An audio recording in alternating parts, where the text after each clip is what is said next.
Namaskar and warm greetings to the everyone.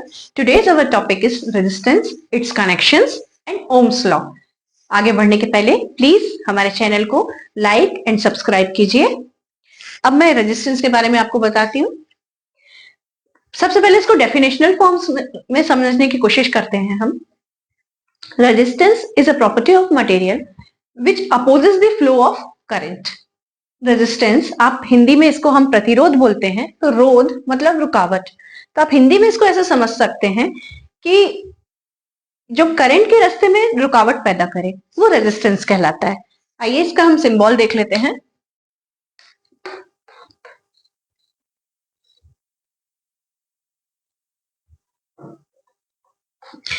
This is the symbol of resistance. Resistance is denoted by capital R and its unit is ohms. ये ohms में measure किया जाता है।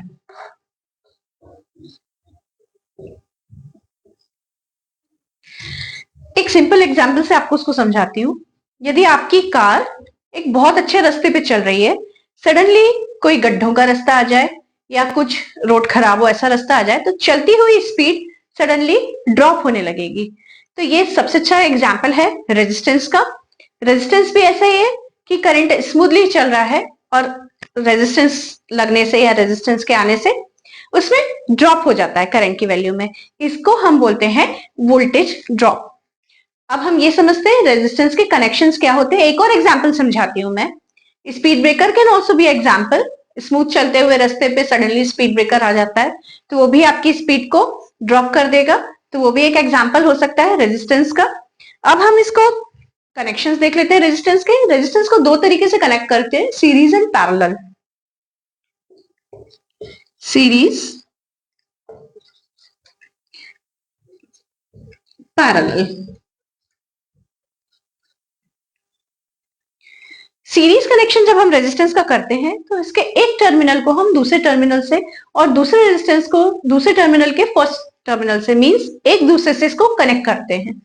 Like this circuit diagram से समझने की कोशिश करेंगे।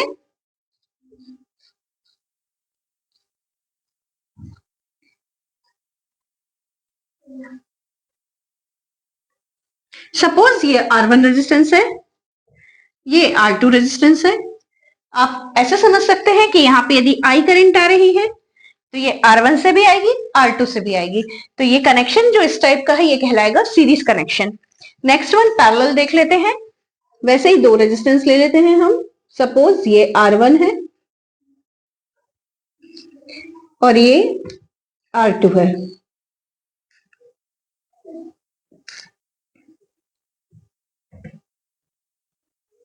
यदि यहां से कोई करंट I आ रही है तो इस ब्रांच में ये I1 और इस ब्रांच में ये I2 हो जाती है। आप देख रहे होंगे कि जो करंट आ रही है वो I से आती हुई दो पार्ट में डिवाइड हो रही है। सपोज यदि ये R1 है, ये R2 है, तो इस टाइप का कनेक्शन जहां करंट डिवाइड हो रही है ये आपका पैरेलल कनेक्शन कहलाएगा। पैरेलल कनेक्शन में हम क्या करते हैं, किसी भी टर्मिनल्स को, दोनों टर्मिनल्स को दूसरे रेजिस्टेंस के साथ कॉमन ले लेते हैं। लाइक ये टर्मिनल 1, ये टर्मिनल 1, इनको हमने कॉमन ले लिया। ये टर्मिनल 2, टर्मिनल 2, इन दोनों को भी हमने कॉमन ले लिया। तो this type of connection is called parallel connection.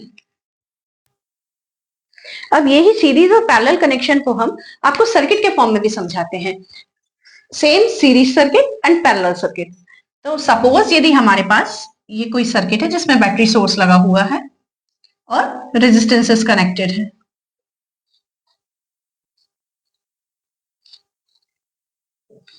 Suppose यदि इसमें I1 करंट या I करंट फ्लो हो रही है, ये रेजिस्टेंस R1 है, ये रेजिस्टेंस R2 है।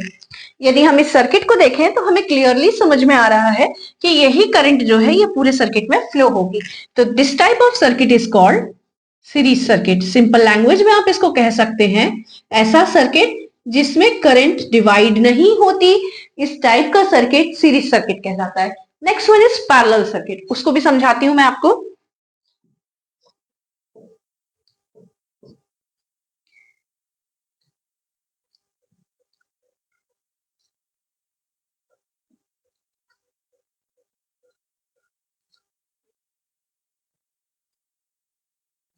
अगेन यदि यहाँ पे कोई आई करंट फ्लो हो रही है, ये R1 रेजिस्टेंस है, ये R2 रेजिस्टेंस है, ये करंट यहां आके दो पार्ट में डिवाइड हो जाएगी, I1 and I2 and so on, ये आगे जाएगी। तो यदि हम इस सर्किट को ध्यान से देखें तो हमें ये दिख रहा है कि जो करंट फ्लो हो रही है वो दो पार्ट में डिवाइड हो रही है और आगे भी यहाँ पे आएगी, फिर आपको मतलब इसका कॉम्बिनेशन मिलेगा। तो डेफिनेटली इस सर्किट में करंट डिवाइड हो रही है, इसलिए ये टाइप का सर्किट जो कहलाएगा आपका पैरेलल सर्किट कहलाता है।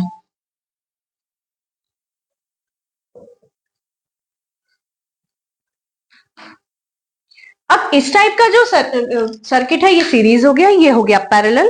अब हम रेजिस्टेंस की कुछ प्रॉपर्टीज देख लेते हैं। रेजिस्टेंस जो होता है वो डायरेक्टली प्रोपोर्शनल होता है लेंथ के, और एरिया ऑफ क्रॉस सेक्शन के इनवर्सली प्रोपोर्शनेट होता है। यहां L लेंथ को रिप्रेजेंट करेगा और A area of cross section को रिप्रेजेंट करेगा। अब यदि हम यहाँ इसको हम ऐसा भी लिख सकते हैं, rho is proportionate to L by A, या हम एक कांस्टेंट या स्थिरांक ले लेते हैं रो, तो हम ऐसा लिख सकते हैं resistance is equals to rho L by A। यहां जो रो है इसको हम बोलेंगे resistivity. Resistivity is what? Property of the material which opposes the flow of current. That is called resistivity. अब ये आपने जो देखा, ये आपने रेजिस्टेंस की प्रॉपर्टी देखी। एक और बहुत इंपॉर्टेंट प्रॉपर्टी होती है टेम्परेचर। टेम्परेचर भी जो होता है वो बहुत इंपैक्ट डालता है रेजिस्टेंस पे। टेम्परेचर को बढ़ाने से रेजिस्टेंस कम हो जाता है और टेम्परेचर को कम करने से रेजिस्टेंस बढ़ जाता है। यहां से ध्यान से देखिए, L रेजिस्टेंस का यदि लेंथ बढ़ेगी तो रेजिस्टेंस भी बढ़ेगा, कम होगी तो रेजिस्टेंस भी कम होगा। और रेजिस्टेंस में एरिया यदि बढ़ेगा तो रेजिस्टेंस कम होगा, एरिया यदि कम। चलते हैं, आपको आगे बताते हैं। अब ओम्स लॉ की तरफ चलते हैं।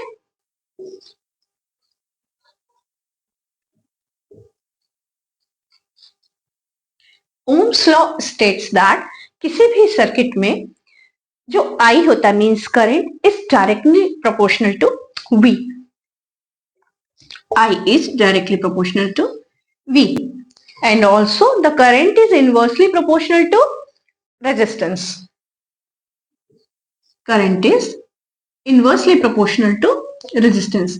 आप इसको ऐसे भी समझ सकते हैं, मैंने अपने पहले की क्लासेस में भी बताया है कि करंट के फ्लो होने के लिए हमें फोर्स की रिक्वायरमेंट होती है, जिसको हम वोल्टेज भी बोलते हैं या EMF भी बोलते हैं। तो डेफिनेटली वोल्टेज का करंट पे बहुत असर है। तो करंट और वोल्टेज दोनों एक दूसरे पे डायरेक्टली डिपेंडेंट है। फिर रेजिस्टेंस, जैसा मैंने अभी थोड़ी देर पहले बताया आपको, रेजिस्टेंस क्या करता है? एक डिस्टर्बेंस कह सकते हो आप उसको, या अपोज करता है करंट के फ्लो को। तो डेफिनेटली वो, यदि रेजिस्टेंस कम होगा तो करंट बढ़ेगा, रेजिस्टेंस बढ़ेगा तो करंट कम होगा, मतलब ये इनवर्सली प्रोपोर्शनेट है। हम इसको ऐसा भी लिख सकते हैं, current is proportionate to V upon R, या हम ये भी लिख सकते हैं, यदि सारी कंडीशंस हमारी यूनिवर्सल कंडीशंस हैं तो हम लिख सकते हैं V अपॉन R। इस फॉर्मूले के थ्रू आप रेजिस्टेंस भी कैलकुलेट कर सकते हो, करंट भी कैलकुलेट कर सकते हो और वोल्टेज भी कैलकुलेट कर सकते हो। Resistance is equals to V upon I आ जाएगा and V is equals to I into R आ जाएगा। ये फॉर्मूले आपके सर्किट कैलकुलेशन के लिए बहुत इंपॉर्टेंट होते हैं। तो आज के लिए बस इतना ही। यदि आपको मेरा वीडियो पसंद आया है तो please like, subscribe and share. Thank you so much.